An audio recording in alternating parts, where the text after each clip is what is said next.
Hola amigos, bienvenidos a Ryuse Comics. Aquí les traigo Absolute Green Arrow número 3, con guión de Paul Pichachot y arte de Rafael Albuquerque. Aquí está la lista de reproducción. Espero que les guste. La historia comienza en el pasado. Dina Lance derriba a un oponente durante un combate de entrenamiento. Alguien recuerda ese momento, la forma en que su cabello rubio volaba mientras repartía golpes, y cómo fue en aquella primera pelea, cuando por fin se ganó el apodo de Black Canary, Canario Negro. En el presente, esta misma persona le dice a Dina que no encontró mucho sobre el chico del que le preguntó, salvo su nombre, Guillermo García, un chico que huyó de casa, pero no hay pistas que expliquen por qué Quinn lo secuestró. Esas palabras pesan en la mente de Dina. Mientras mira la fotografía de Guillermo, pregunta por su cuerpo y por esos ojos que lo cubrían por completo. El hombre que está con ella le pregunta a qué se refiere, y Dina entiende que él simplemente no lo sabe. Eso significa que todo cuanto maneja la policía de Star City proviene únicamente de lo que la gente de Hammond les está filtrando. El hombre le pregunta qué está pasando. Dina le responde que ojalá pudiera decírselo, pero que con solo hacer preguntas, quizá ya lo puso en la mira de alguien. El hombre le interrumpe y le recuerda que su padre fue su mejor amigo en el cuerpo policial y que por eso ella y él son familia, sin importar lo que piense nadie más. Así que puede pedirle lo que necesite. Dina le pregunta cuándo fue la última vez que contactó a su padre. Él responde que le manda mensajes cada pocos meses, pero que sabe que lo considera una especie de Judas. Dina lo interrumpe para decirle que no es así, que sigue esperando que su padre lo acepte. Su madre lastimó a mucha gente. El hombre asiente, mientras ve a Dina marcharse. Dina sale del establecimiento con el casco en las manos y reflexiona que su padre siempre quiso creer que había algo más detrás de lo que hizo su madre, y que el mundo era más complejo que las traiciones de quienes uno ama. Pero el mundo es simple, simplemente duro, y sobrevivir exige ser más duro todavía. Mientras se aleja en su motocicleta, reconoce que esperaba que la policía de Star City supiera más de lo que Malcolm le revelaría, pero no fue así. Sin embargo, le queda una pista para detener todo esto. Antes de que se salga más de control, nos movemos al pasado, días atrás. Hammond está en el suelo, rodeado de los cuerpos sin vida de sus guardaespaldas. Le suplica al asesino que lo deje ir. Dina piensa que Hammond había estado escondido desde el primer ataque, pero el Green Arrow Killer, el asesino flecha verde, sabía que terminaría volviendo al penthouse en el que tan orgullosamente invirtió millones en seguridad. Contaban con eso. El hombre que se veía como Hammond le revela al Green Arrow Killer que solo es un actor. De pronto, Malcolm Merlyn aparece en escena, junto con varios de sus hombres, y le grita al asesino que se quede quieto. Dina agrega que los técnicos de Malcolm descubrieron que el asesino había hackeado la red de seguridad de Hammond, y era precisamente así como obtenía acceso a sus objetivos. Malcolm quiso supervisar la trampa en persona. O eso pensaban que era. El plan de Malcolm falla. Una explosión ocurre, enviando a los agentes por los aires entre llamas y escombros. Dina comenta que el asesino había colocado explosivos fuera de la ventana antes de entrar y que sabía cómo abrirse sus propias rutas de escape. El asesino encapuchado dispara 4 flechas en rápida sucesión que se clavan en la pared. Luego se lanza hacia adelante aprovechando la brecha que la explosión abrió, usando las flechas que lanzó para sostenerse. Nos movemos al presente. Dina da con Roy Harper, quien era uno de los mejores amigos de Oliver Queen, e hizo millones con una aplicación de comparación de precios para medicamentos con receta. Él se encontraba en lo más alto de la lista de sospechosos de Hammond. Una flecha se clava en su traje, justo encima de su hombro. Dina comenta que parece que ha pasado un buen tiempo desde el campamento de verano, porque ella estaba apuntándole a su pierna. Roy, con los ojos muy abiertos, le pregunta quién diablos es ella. Dina recuerda que revisó cada número en los registros telefónicos de Harper y que 2 meses antes de que abandonara la ciudad, hizo una llamada curiosa a su agente inmobiliario. Ese agente le había presentado en algún momento una mansión con un precio de venta absurdo, lo que explicaba que llevara años en el mercado sin compradores. Dina, sosteniendo un arco de color rojo, apunta a Roy y le exige que le explique por qué encontró eso sobre su mesa y qué ha estado haciendo esas últimas noches. Si no lo hace, tendrá que rezar para que su puntería no empeore. Dina piensa que Roy intentó sin éxito comprar ese edificio el año anterior y que antes de desaparecer preguntó si aún estaba vacante. Roy, con las manos abiertas, le explica que solo trajo el arco por si tenía que protegerse. Mira de reojo el arma que yace a su lado, pero Dina, con el arco tensado, le advierte que no lo intente, porque no es lo suficientemente rápido contra ella. Roy le pregunta a gritos qué está esperando y le dice que lo mate, al igual que mató a Oliver. Dina pregunta si todo esto no es más que una cuestión de venganza, y su obsesión con Oliver Queen lo llevaría incluso a matar por él o a robar su cadáver. Roy le pregunta con incredulidad si lo está culpando de eso. Dina responde que lo tienen en cámara desenterrando la tumba de Oliver. Roy afirma que lo hizo para demostrar que no hay nada ahí, porque Hammond robó el cuerpo, porque Ollie sigue vivo. Dina, con el rostro transformado por la afirmación, piensa que, en cada paso que da, la situación se vuelve más retorcida, como su supuesta trampa. Y la parte más perturbadora de todo aquello no fue la huida del asesino, sino lo que ocurrió durante ella. Volvemos al pasado, días atrás. Varios agentes de seguridad armados con rifles apuntan al asesino Flecha Verde, que se encuentra de espaldas sobre un tejado. Uno de los agentes le advierte que no tiene ningún lugar a donde huir. Dina recuerda que Malcolm había colocado equipos en cada tejado vecino para bloquear todas las salidas posibles de Green Arrow. Uno de los agentes le ordena que se dé la vuelta lentamente, pero antes de que pueda terminar la frase, el asesino le corta la cabeza con su sable. Luego echa a correr, mientras continúa cortando cabezas y brazos bajo una lluvia de balas. Dina comenta que, tras su ataque, Hammond tomó medidas y su seguridad pasó a estar completamente militarizada. Pero todo lo que sabía en ese momento era que aquello por fin estaba terminando. El Green Arrow Killer salta desde el tejado y aterriza frente a dos jóvenes. Ellos se sorprenden al reconocerlo, pero Dina interrumpe el momento y golpea al asesino con la puerta, sin darle tiempo de reaccionar. Dina le apunta con su arma, mientras le grita que todo eso es por Connor. Luego le dispara, pero al mismo tiempo más agentes lo hacen también, desde el tejado de otro edificio. Dina recuerda que por fin, después de tanto tiempo, tenía al asesino Flecha Verde acorralado, pero esa ventaja se deshizo por culpa de sus propios refuerzos sedientos de sangre. Dina se cubre con la puerta, mientras grita que cesen el fuego. El asesino intenta ponerse de pie, pero los jóvenes intervienen y lo ayudan a escapar de los disparos. Dina recuerda que más adelante descubrirían que dos de sus tiradores habían estado apostando en mercados de predicción sobre si Green Arrow sería asesinado esa semana, y que precisamente ahí es donde la locura realmente comenzó. En medio de los disparos, Dina continúa gritando que cesen el fuego, pero una de las balas impacta en el hombro de uno de los jóvenes. El asesino Flecha Verde lo agarra para arrastrarlo hacia una salida. Dina comenta que más tarde interrogarían a ese joven, ese buen samaritano, para preguntarle por qué había arriesgado su vida para proteger a un asesino, preguntándose si acaso ambos trabajaban juntos. Pero tras horas de interrogatorio, él solo seguía repitiendo lo mismo, lo que era la parte más triste de todo. Después de todo lo que había visto últimamente, ese asesino en serie le parecía el único que luchaba por gente como él. El joven herido alcanza a decirle al asesino que se vaya, que no les deje ganar, y él así lo hace, lanzándose al vacío. Luego, escuchamos la voz de Brittany Brandon, quien declara estar agotada. Mientras graba un episodio de su programa, se disculpa con su audiencia porque ese día no tiene invitados. Explica que solo quiere hablar sobre lo que está ocurriendo en el mundo, pero confiesa que revisar las noticias últimamente la tiene agotada. Está cansada de ver ganar a matones obscenamente ricos, cansada de sentirse ansiosa y enfadada, y luego pensar que ella es el problema por dejar que eso le afecte.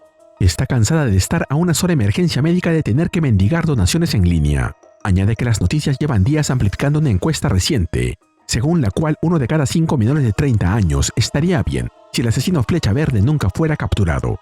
Pide que eso cale hondo. Hay gente conforme con que un asesino en serie ande suelto por su ciudad. Aclara que ella no lo está, que pone el programa cada día para informar y hacer su parte, porque sabe que tiene que existir una mejor manera. Solo espera que alguien se apresure a mostrarle cuál es. Nos movemos al presente. Dina llega a la conclusión de que debe estar loca. Reconoce, sin embargo, que llevar a Harper ante la policía sería inútil, ya que Hammond se encargaría de hacerlo desaparecer, junto con cualquier respuesta que pudiera dar. Al mismo tiempo, la protegida de Oliver Queen, Mia Dearden, ha desaparecido. Antes de morir, Connor había mencionado que ella estaba obsesionada con algo llamado Miraclo. Todo lo que había podido averiguar sobre la última víctima del asesino, el misterioso Edwin Sittle, era que pertenecía a la realeza de Europa del Este y que su familia era amiga de Hammond, aunque el propio Héctor supuestamente no podía soportar a Edwin. Dentro del vehículo, Dina apunta a Roy con su arma y le exige que empiece a hablar, que le revele todo lo que sabe. Roy finalmente responde. Confiesa que, tras el asesinato de Oliver Queen, supo que tenía que esconderse porque sabrían que Oli lo había llamado para ir tras Yuval. Mientras vemos un recuerdo de ese momento, afirma que el supuesto accidente de navegación de Oli fue un encubierto evidente, y que él mismo ha hecho negocios con Hammond, aunque aclara que todos lo han hecho, ya que Hammond está en todas partes. La revelación golpea de lleno a Dina, quien exclama, horrorizada, que Roy traicionó a Oli. Roy se defiende con una mezcla de justificaciones. explica que hizo que su asistente eliminara en línea todo lo que los vinculaba. Dina comprende que eso le dio a Hammond información suficiente para tenderle una trampa a Ollie, todo porque Roy quería protegerse a sí mismo. Roy responde que no sabía qué más hacer. Su empresa atravesaba problemas y encima cargaba con una ex esposa y el peso de la pensión alimenticia. Dina le recuerda que es un millonario que ha visto su condominio. Roy responde que la hipoteca no deja margen y que su negocio entero depende de un gran inversor muy cercano a Hammond. Dina le pregunta directamente si está drogado. Roy lo niega y le exige que imagine lo que es vivir huyendo durante meses. Dina observa que, pese a todo, está temblando y se pregunta si ese temblor no lo descarta como el asesino que buscan. Roy continúa. Aclara que no maneja el tipo de dinero que mueven los multimillonarios y que Ollie nunca le dijo que pudiera probar nada ni le reveló cuáles eran sus planes. Solo repite que hizo lo que pudo. Finalmente, Roy llega al fondo de su confesión, que con Ollie siempre termina tomando la decisión equivocada. Nos movemos a 4 años atrás. Roy recuerda cómo él y Oliver Queen hicieron su primer millón más o menos al mismo tiempo y que en realidad se conocieron en un campo de tiro con arco. Ollie ya llevaba muy en serio su imagen de flecha verde. Mientras lo vemos dar en el blanco, agrega que Oliver estaba impresionado de que fuera más joven que él. Sin embargo, Roy reconoce que no poseía el talento de Oliver para las inversiones. Tanto es así que bromeó con crear una aplicación llamada Red Arrows, flechas rojas, cuya premisa sería que la gente se enriqueciera haciendo exactamente lo contrario de lo que él hacía. Admite que llegó a tomarse muy en serio ese chiste. Recuerda que Ollie alcanzó el estatus de billonario de un día para otro y que eso, lejos de hacerlo feliz, solo lo volvió más miserable. En el pasado, mientras los vemos practicando, Roy nota a Oliver distraído. Le pregunta si está bien. Oliver se disculpa y admite que no puede dejar de pensar en la llamada de Emiko. Roy le pregunta si tuvo otra pelea con su hermana. Ollie le explica entonces que Emiko quería que él le financiara un año sabático durante la preparatoria, pero él consideraba que sus amigos eran unos arrogantes. Por eso Emiko lo llamó hipócrita, porque él dirigía una empresa junto a Yuval, mientras ese mismo hombre acumulaba acusaciones. Oliver reconoce que Yuval tuvo un tiempo en que los excesos fueron un problema, pero que logró encauzarse. Pero su hermana igual no le habla, ni siquiera sabe dónde está. Finalmente, añade que quizá la reconciliación que creía estar construyendo con ella siempre tuvo al dinero como trasfondo real. Roy toma la palabra. Describe lo que descubrió sobre el éxito, ese momento en que uno cree que será distinto a los demás, que mantendrá los vínculos, que seguirá con los pies en la tierra, que no lastimará a nadie, pero el mundo no se detiene. Algunos amigos se convierten en sanguijuelas, otros simplemente acumulan envidia, y cuando la vida presiona, nadie escucha. Porque la lógica que aplica el entorno es simple. Si eres rico, no tienes derecho a quejarte. Y si las cosas van bien, tampoco. Porque eso se convierte en alarde. Oliver le pregunta cómo se enfrenta a eso.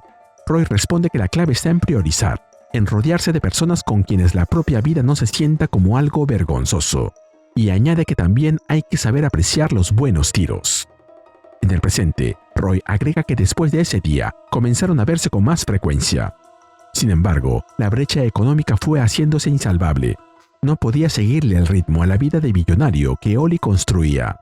Con el tiempo, Oliver encontró un círculo social que sí se movía en su nivel, y ese círculo, concluye, fue el que terminó asesinándolo.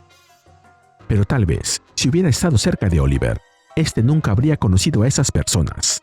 No lo sabe con certeza, pero ahora siente que puede enmendarlo, que esos meses escondidos no fueron en vano, porque durante ese tiempo descubrió lo que Hammond estaba tramando. Sabe cómo llegar a la isla. Finalmente, llegan a su lugar de destino. Mientras vemos a Roy abriendo un agujero en la reja, Dina piensa que él llevaba semanas planificando cada paso. Hammond tenía influencia en todas partes, desde Gotham a Coast City y a Evergreen. Algo tuvo que salir muy mal, porque Hammond comenzó a cometer errores suficientemente graves como para que Roy encontrara la apertura que necesitaba. Roy comenta que todos sabían que Yuval tenía predilección por las menores de edad, y siempre circularon rumores de que las trasladaba en avión a islas privadas. Sin embargo, las referencias explícitas a la isla empezaron a multiplicarse en su correspondencia personal tras ser presentado a la familia real de Vltava, un país en Europa del Este. Yuval era el encargado de mover a las personas hasta ese lugar, y los vuelos partían desde ese aeródromo donde están. Mientras accede a una caja eléctrica, Dina lo interroga sobre sus intenciones. Quiere saber si lo que busca son los registros de vuelo, alguna prueba concreta de la ubicación de la isla. Roy responde que ya sabe dónde está. Están parados exactamente encima de ella. Y le dice que avancen. Dina comenta que, mientras el elevador oculto se abría ante ellos, se preguntaba cómo un desarrollador de aplicaciones podía tener acceso a ese tipo de información. Se lo pregunta directamente, y Roy le responde que llevaba planeando cada detalle durante mucho tiempo. Dina reconoce entonces que, quizá, Roy Harper sí tiene la capacidad de ser peligroso después de todo, pero ella también. Sin darse cuenta de que alguien acecha desde la oscuridad, Roy y Dina se desplazan por el pasillo. Roy señala que, sin importar el origen, todo billonario termina obsesionándose con lo mismo, el anti-envejecimiento. La ciencia de la longevidad es, en ese momento, una industria que mueve casi $30 billones. Ahí es donde entra Rizzy Tyler. Su tío abuelo, Rex Tyler, era un químico que trabajaba en un superesteroide llamado Miraclo, antes de morir de forma misteriosa. El Miraclo elevaba la fuerza y la resistencia de quien lo consumía a niveles casi sobrehumanos, pero también tenía el potencial de distorsionar la mente. Hammond adquirió los activos de Tyler Pharmaceuticals precisamente para hacerse con esa fórmula. Si aprecias lo que hacemos en Ryose Comics, regálame un me gusta, suscríbete y activa la campanita. Gracias. Saludos a el señor de corbata 3218. Roy finalmente revela que, al manipular el Miraclo, lo lograron. Resucitaron a los muertos. Trajeron a Ollie de vuelta. Dina, al escuchar eso, comprende que Roy no es peligroso, sino que está completamente loco. Todo eso lo es. Pero al ver lo que viene delante de ella, se congela de asombro. Sobre una camilla iluminada yace un cuerpo humano, tendido boca arriba, con una apariencia cadavérica, como si le hubieran aplastado con una aplanadora. Desde ese cuerpo surge un sonido débil y distorsionado. Pide que lo ayuden a morir. Roy confiesa que no sabe exactamente qué están viendo, pero explica lo que descubrió durante sus semanas de investigación.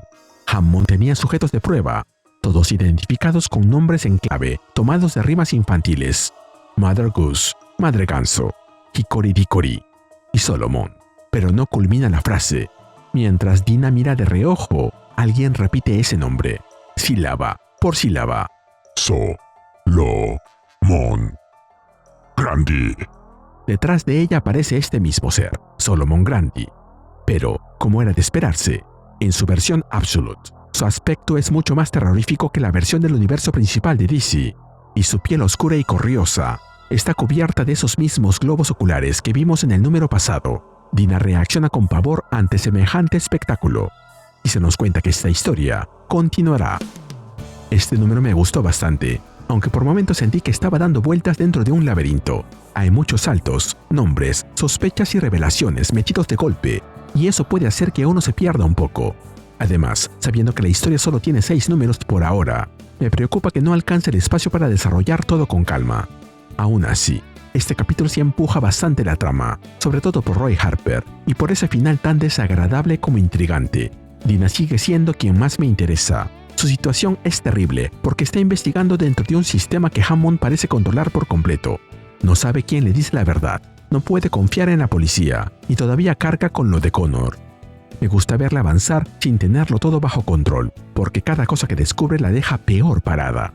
Con Roy también hay mucha tensión.